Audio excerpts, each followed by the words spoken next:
আসসালামু আলাইকুম সুপ্রিয় দর্শক, চলে আসলাম আগামীকাল 23শে জুন মঙ্গলবার 2026 এই মুহূর্তের খুবই গুরুত্বপূর্ণ মেঘবৃষ্টি, নিম্নচাপ, ঘূর্ণিঝড়, বজ্রবৃষ্টি, বন্যা এবং আবহাওয়ার নতুন আপডেট নিয়ে। আবারও বাংলার আকাশে ঘনিয়ে আসছে মহাবিপদ। ইতিমধ্যেই বঙ্গোপসাগরে ঘনীভূত হয়েছে মৌসুমী লঘুচাপ। সারা দেশে বিস্তার লাভ করতে শুরু করেছে মৌসুমী বায়ুর বজ্রবৃষ্টিবাহী মেঘমালা। আগামী 25শে জুন বৃহস্পতিবারের পরবর্তী সময় থেকে আরও বৃদ্ধি পেতে পারে বৃষ্টিপাতের প্রবণতা। এদিকে এই মুহূর্তে দেশের উত্তরবঙ্গের বেশ কয়েকটি জেলায় অব্যাহত রয়েছে টানা ভারী থেকে অতি ভারী বর্ষণ। ইতিমধ্যেই টানা ভারী বর্ষণে বৃদ্ধি পেয়েছে হাওর, খালবিল ও নদ নদীর পানি। বিশেষজ্ঞরা বলছেন আগামী মাসের মধ্যেই দেখা দিতে পারে বন্যা পরিস্থিতি।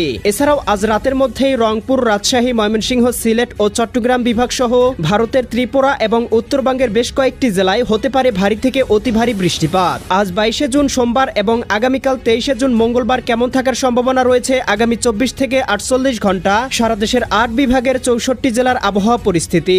কোন কোন জেলাগুলোতে হতে পারে ভয়াবহ কালবৈশাখী ঝড়, কোন কোন জেলাগুলোতে হতে পারে বিক্ষিপ্ত বজ্রসহ বৃষ্টিপাত জানিয়ে দিব আজকের এই ভিডিওটির মাধ্যমে। তাই প্রিয় দর্শক, আপনি দেশের কোন জেলা থেকে আবহাওয়ার খবরটি দেখছেন কমেন্ট করে জানিয়ে দিন। প্রতিদিনের আবহাওয়ার আপডেট খবর এবং পূর্বাভাস পেতে এই ভিডিওটিতে লাইক দিয়ে চ্যানেলটি সাবস্ক্রাইব করে বেল আইকন অন করে রাখুন। প্রিয় দর্শক, আমরা এ পর্যায়ে চলে আসলাম আবহাওয়ার পূর্বাভাস ইউরোপিয়ান মেঘমালা স্যাটেলাইট রাডারে। এখান থেকে দেখতে পাচ্ছি ইতিমধ্যেই দেশের আকাশে আংশিক পরিসরে মেঘমালা বিরাজমান রয়েছে। রংপুর, রাজশাহী, ময়মনসিংহ, সিলেট, ঢাকা, খুলনা, বরিশাল, চট্টগ্রাম, ভারতের পশ্চিমবঙ্গ, ত্রিপুরা, আসাম, মেঘালয় অঞ্চলগুলোর আকাশ গভীর মেঘমালায় ঢেকে রয়েছে। তবে এই মেঘ থেকে আমরা কোথাও বৃষ্টিপাতের সম্ভাবনা লক্ষ্য করছি না। আমরা দেখতে পাচ্ছি এদিকে পশ্চিমবঙ্গ এবং বঙ্গোপসাগরে ঘনীভূত হয়েছে গভীর বজ্রবৃষ্টিবাহী মেঘমালা, যেটি আর কিছুক্ষণের মধ্যেই ঘনীভূত হয়ে এদিকে দেখতে পাবো খুলনা, বরিশাল, চট্টগ্রাম, ঢাকা, রাজশাহী, এদিকে ময়মনসিংহ, সিলেট এবং রংপুর বিভাগের আকাশে প্রবেশ করতে পারে, যার প্রভাবে এই বিভাগের জেলাগুলোতে আর কিছুক্ষণের মধ্যেই শুরু হতে পারে ভারী থেকে অতি ভারী বর্ষণ।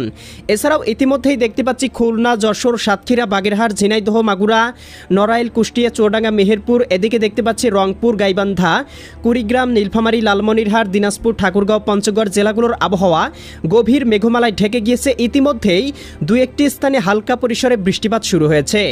এছাড়াও ভারতের এদিকে পশ্চিমবঙ্গ, কলকাতা, খড়গপুর, চন্দননগর, কলাঘাট, আরামবাগ, চন্দননগর, বর্ধমান, এদিকে বাঁকুড়া, এদিকে দেখতে পাচ্ছি শিলচর, এদিকে কাটুয়া, দুর্গাপুর, শান্তিপুর অঞ্চলগুলোতেও ইতিমধ্যেই শুরু হয়েছে হালকা থেকে মাঝারি ধরনের বৃষ্টিপাত।